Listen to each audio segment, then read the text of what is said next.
Hello दोस्तों, SR. Chandra institute में आपका स्वागत है। आज हम आपके लिए लेकर आए हैं पॉलिटी की क्लास 3।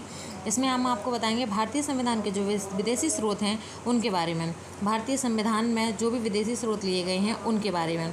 तो पहला है आपका सबसे पहले ब्रिटेन के संविधान से जो स्रोत लिए गए हैं वो निम्नलिखित हैं। वो आपके सबसे पहले है संसद प्रणाली। जो आपकी संसद प्रणाली है वह ब्रिटेन के संविधान से ली गई है। इसके बाद आपके आती है एकल नागरिकता। ये भी आपके ब्रिटेन के संविधान से है। विधि का निर्माण की प्रक्रिया ये भी आपके ब्रिटेन के संविधान से है। विधि का शासन ये भी आपके ब्रिटेन से है। द्विसदनीय व्यवस्थापिका, जो सदन होते हैं उनकी व्यवस्थापिका के बारे में, तो वो भी कहाँ से आपकी ब्रिटेन से। निर्वाचन यानी कि चुनाव, तो ये कहाँ से आपका ब्रिटेन से। मंत्रिमंडल प्रणाली, जो मंत्रिमंडल की जो प्रणाली होती है वो भी आपकी कहाँ से, ब्रिटेन से। अगला दूसरा आपका देश आता है अमेरिका। अमेरिका से जो स्रोत लिए गए हैं वो पहला है आपका मूल अधिकार। दूसरा राष्ट्रपति का पद जो है वो हमारा अमेरिका से लिया गया है। राष्ट्रपति पर महाभियोग, मतलब कि राष्ट्रपति को हटाने के लिए हम जो भी विधि का प्रयोग करते हैं उसे हम कहते हैं महाभियोग। तो राष्ट्रपति पर महाभियोग अमेरिका से लिया गया है। न्यायपालिका की स्वतंत्रता अमेरिका से ली गई है। न्याय पुनरावलोकन, मतलब न्याय किसी भी केस को अगर हो जाता है या केस बंद हो जाते हैं तो उसके बाद उसको रीओपन करना, वो क्या है आपका न्याय पुनरावलोकन, यानी किसी केस को रीओपन कर देना।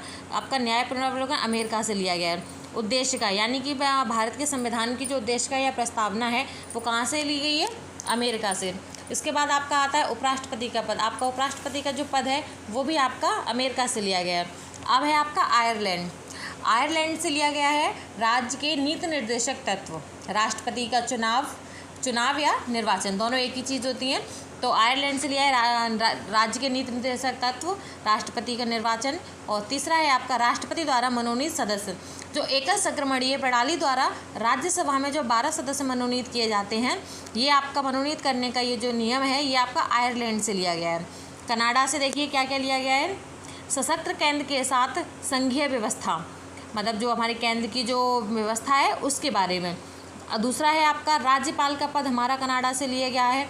राज्य सूची हमारी कनाडा से ली गई है। राज्यपाल द्वारा विधेयक सुरक्षित रखना, मतलब कोई भी नियम है उसकी रक्षा करना, उसको सेफ रखना, ये कहाँ से नियम लिया गया है, कनाडा से।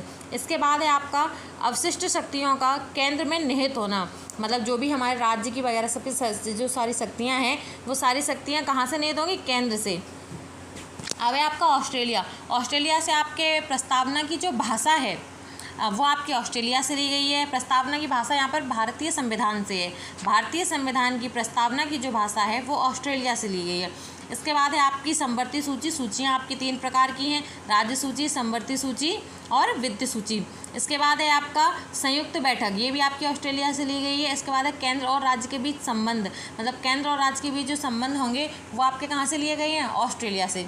शक्तियों के विभाजन, मतलब राज्य के पास क्या शक्ति होगी, केंद्र के पास क्या शक्ति होगी और किस अधिकारी के पास, किस नेता के पास क्या शक्ति होगी, इसकी शक्तियों का विभाजन कहाँ से, इसका प्रावधान कहाँ से लिया गया है, ऑस्ट्रेलिया से। अब बात आती है आपकी फ्रांस की। फ्रांस से गणतंत्रात्मक व्यवस्था, स्वतंत्रता, समानता और मातृत्व की भावना का जो शब्द है वो आपका फ्रांस से लिया गया है। जर्मनी से आपका आपातकालीन प्रावधान लिया गया है, इमरजेंसी के लिए। और रूस से आपके मौलिक कर्तव्य और पंचवर्षीय योजना, ये दोनों आपके रूस से लिए गए हैं।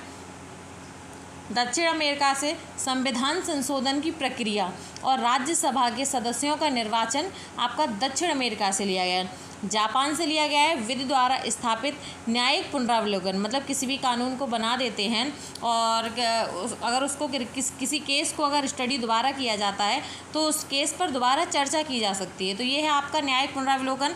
आप चैनल को सब्सक्राइब कीजिए, लाइक कीजिए एंड वीडियो को ज़्यादा से ज़्यादा आप लोग शेयर कीजिए। Thank you.